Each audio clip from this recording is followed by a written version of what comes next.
कांग्रेस नेता प्रमोद तिवारी इस वक्त हमारे साथ बातचीत करने के लिए मौजूद हैं। सर, कल्याण बनर्जी के मुद्दे को लेकर के अब सत्ता पक्ष सवाल खड़ा कर रहा है और ये कह रहा है कि संवैधानिक पदों पर जो लोग बैठे हुए हैं उनका अपमान किया जा रहा है। कल्याण बनर्जी ने जो मिमिक्री किया, इस बात को लेकर के सवाल खड़े किए जा रहे हैं।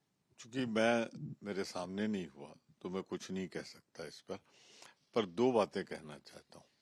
संवैधानिक पदों पर बैठे हुए लोग, एक प्रधानमंत्री ने मुख्यमंत्री की भी मिमिक्री की थी, प्रधानमंत्री ने एक दल के राष्ट्रीय अध्यक्ष की भी मिमिक्री की थी, प्रधानमंत्री जी ने एक जिम्मेदार सांसद के खिलाफ भी उनके पारिवारिक पृष्ठभूमि पर मिमिक्री की थी।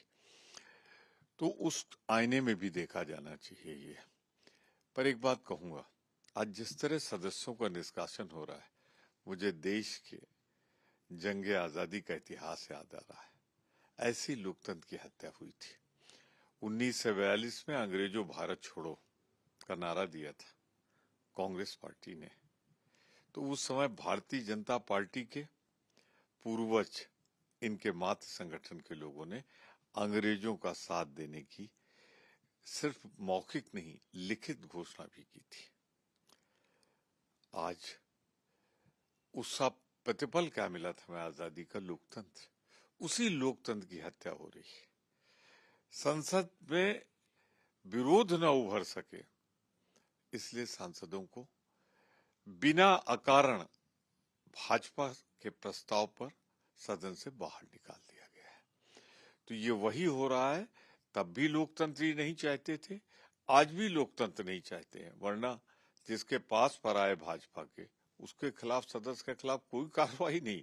कार्रवाई इनके खिलाफ जो उसमें चाहते हैं कि पूरी तरह जांच और गृह मंत्री का बयान हो। एक सवाल सर ये कि कल्याण बनर्जी से जब सवाल आज तक ने किया कि आपने उपराष्ट्रपति का अपमान किया, तो उन्होंने कहा कि ये एक महज कला है और ये हम मिमिक्री कर रहे थे, इस तरीके की बातें कही गई।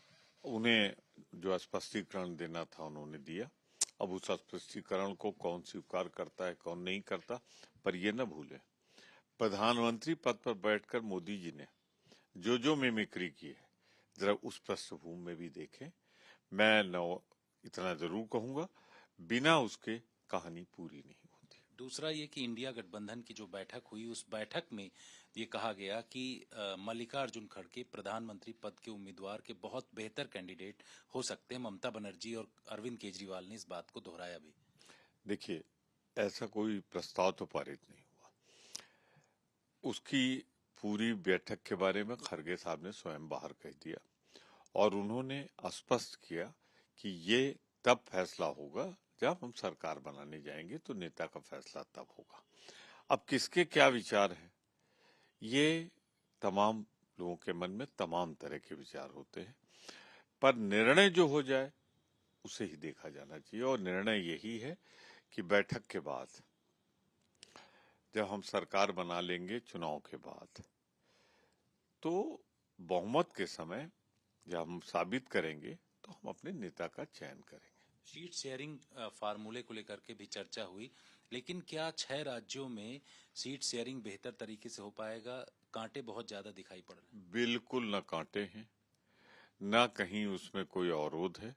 हम बैठकर मिलकर लोकतंत्र को बचाने के लिए, देश की आजादी को बचाने के लिए, भाजपा जैसी भ्रष्ट सरकार को हटाने के लिए, जन विरोधी सरकार को हटाने के लिए, महंगाई बेरोजगारी रोकने के लिए हम सब एक होकर लड़ेंगे, सीट शेयरिंग करेंगे, हर कोई एक दूसरे को एकोमोडेट करेगा और हम सरकार बनाएंगे प्रबल बहुमत के साथ, 2/3 बहुमत के साथ। शुक्रिया सर।